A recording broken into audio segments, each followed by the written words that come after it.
ఆశావహులు పోటీ పడుతున్నారు. మరి టికెట్ దక్కేది ఎవరికి? అభ్యర్థులపై ఏపీ బీజేపీ కసరత్తు చేస్తోంది. ఢిల్లీ కేంద్రంగా ఈ కసరత్తు కొనసాగుతోంది. 2-3 రోజుల్లో క్లారిటీ వచ్చే అవకాశం అయితే కనిపిస్తోంది. 10 అసెంబ్లీ 6 ఎంపీ స్థానాల్లో పోటీ చేయబోతోంది బీజేపీ. ఇప్పటికే స్క్రీనింగ్ ని పూర్తి చేశారు పురంధేశ్వరి. అభ్యర్థులను ఫైనల్ చేయబోతోంది బీజేపీ హైకమాండ్. టికెట్ల కోసం క్యూ కడుతున్నారు ఆశావహులు. ఇప్పటికే ఢిల్లీ వెళ్లారు పురంధేశ్వరి. ఢిల్లీ కేంద్రంగా కసరత్తు జరుగుతోంది.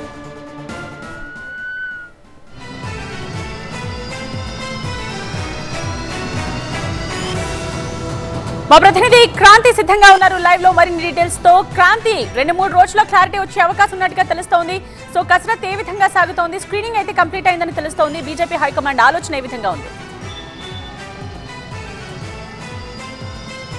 ఇప్పటికే మొదటి దశ స్క్రీనింగ్ బీజేపీలో కంప్లీట్ అయింది. ఎందుకంటే పొత్తు చర్చల తర్వాత ఇక్కడ నుంచి వెళ్ళిన తర్వాత మొత్తం ఏదైతే 10 అసెంబ్లీ స్థానాలకు సంబంధించి 6 పార్లమెంట్ స్థానాలకు సంబంధించి ఎక్కడెక్కడ పోటీ చేయాలి, అభ్యర్థులు ఎవరు ఉన్నారనే దానికి 3:1 కింద ఇప్పటికే పూర్తి చేసి ఏపీ హైకమాండ్ అయితే ఇచ్చేసింది. అయితే ఇప్పుడు ఏదైతే పొత్తులు కన్ఫర్మ్ అయ్యి సీట్లు కన్ఫర్మ్ అయిన తర్వాత ఢిల్లీ హైకమాండ్ మొత్తం దీనిపైన పూర్తి స్థాయిలో కసరత్తు చేస్తుంది. మరో 2-3 రోజుల్లో దీనికి సంబంధించినటువంటి పూర్తి అప్డేట్ వచ్చేటటువంటి అవకాశం కూడా మనకు క్లియర్గా కనిపిస్తుంది. ఇప్పటికే బీజేపీ ఏపీ చీఫ్ కూడా ఢిల్లీ వెళ్లారు. అయితే దీనికి సంబంధించి అసెంబ్లీ పార్లమెంట్ స్థానాల్లో ఎక్కడ పోటీ చేయాలి, ఎవరెవరు పోటీ చేయాలని దానికి సంబంధించి అటు బీజేపీ, టీడీపీ, జనసేన మధ్య కొన్ని స్థానాల్లో ఇంకా చర్చలు జరుగుతున్న నేపథ్యంలో అసలు ఎక్కడెక్కడ బీజేపీ పోటీ చేసే అవకాశం ఉంది, ఎక్కడ పోటీ చేస్తే ఖచ్చితంగా బీజేపీ గెలుస్తుంది, దాంతోపాటు టీడీపీ పట్టుబడుతున్నటువంటి స్థానాలు ఏంటి, బీజేపీ తీసుకోవాల్సినటువంటి స్థానాలు ఏంటి, దాంతోపాటు మరోపక్క జనసేన కూడా ఇప్పటికే 5 స్థానాల అభ్యర్థులు పెండింగ్ పెట్టింది. కాబట్టి ఓవరాల్గా ఈ విషయాలన్నిటిపైన కూడా చర్చలు జరుగుతున్నాయి. సో ఢిల్లీ కేంద్రంగా అయితే ఈ యొక్క చర్చలు జరుగుతున్నాయి. ఏపీ హైకమాండ్ నుంచి కూడా ఇప్పటికే ఓవరాల్గా ఏపీలో ఉన్నటువంటి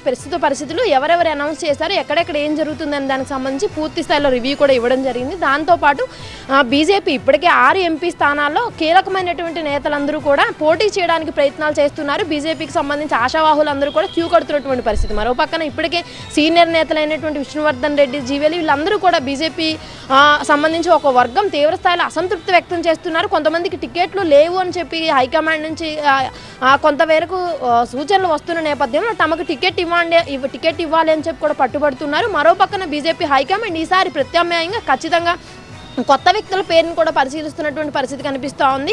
అరకు దగ్గర నుంచి ఇటు తిరుపతి కానీ ఇలా చాలా చోట్ల రాజమండ్రి అండ్ అలాగే దాంతోపాటు చూసుకుంటే కనుక తిరుపతికి సంబంధించి కూడా మొత్తం అన్ని చోట్ల కూడా కొత్త వాళ్ళని పెట్టేటువంటి యోచనలో ఉన్నట్టు తెలుస్తోంది. మరో పక్కన అసెంబ్లీ స్థానాలకు సంబంధించి కొన్ని చోట్ల టీడీపీ, జనసేన గెలిచే చోట్ల పట్టుబడుతున్న నేపథ్యంలో ఈ 2-3 రోజుల్లో క్లియర్గా మరోసారి సమావేశమయ్యి అభ్యర్థులను ఫైనల్ చేసే దిశగా అయితే బీజేపీ హైకమాండ్ కసరత్తు చేస్తూ ఉంది.